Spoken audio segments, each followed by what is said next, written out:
Արուսակ Մանավազյան։ Պարոն Պապայան, իհարկե ողջունելի է այս նախագիծը, բայց ինձ դիմել է քաղաքացի հետևյալ հարցով, ես նախագծում չհանդիպեցի նաև բեռնատար տրանսպորտային միջոցների հետ կապված էլեկտրոնային բեռնատար միջոցների ներառումը նախագծում արդյոք հնարավոր է թե ոչ, որովհետև իրականում էլեկտրական բեռնատարների խթանումը կնվազեցնի նաև արտանետումները, վառելիքը եւ իհարկե տեղական բիզնեսի մրցունակությունը։ Հիմա պատրաստ ենք արդյոք կառավարությունում այս փոփոխությունը անել եւ ներառել էլեկտրական բեռնատարները։ Շնորհակալություն հարցի համար, Տիկին Մանավազյան։ Ազգային ժողովի պատգամավոր Տիկին Լուսինե Բադալյանը այդպիսի առաջարկով պաշտոնապես ուրեմն հանդես է եկել։ Ես ընդունել եմ այդ առաջարկը հանձնաժողովի քննարկման ժամանակ եւ պայմանավորվել ենք, որ առաջինից երկրորդ ընթերցման ընթացքում ֆորմալ կընդունենք եւ երկրորդ ընթերցմանը արդեն այդ կոդերը եւս ներառված կներկայացնենք ձեր դատին։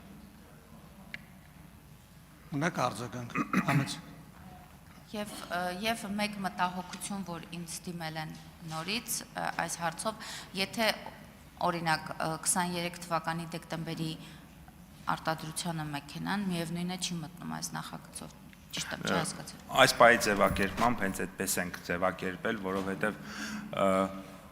շատ առանցքային նշանակություն ունի մեզ համար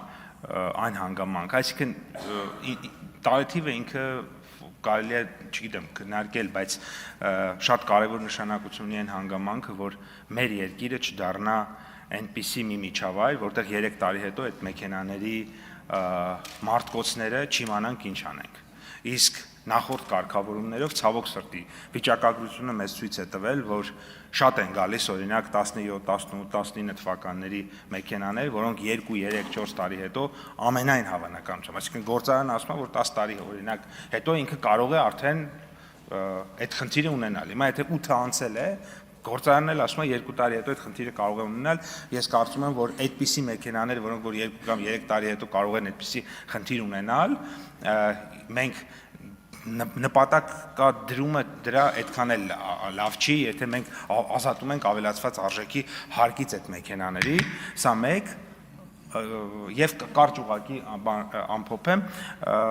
այդ ա եղել պատճառը եւ հետո մենք դա չգիտենք, չէ, ինչ անենք, որտեղ պետք է օգտագործենք, այսինքն մենք հիմա նաեւ մտածում ենք այդ ուղղությամբ վերամշակող գործարաններ եւ այլն, այդ հարցը դեռ կա։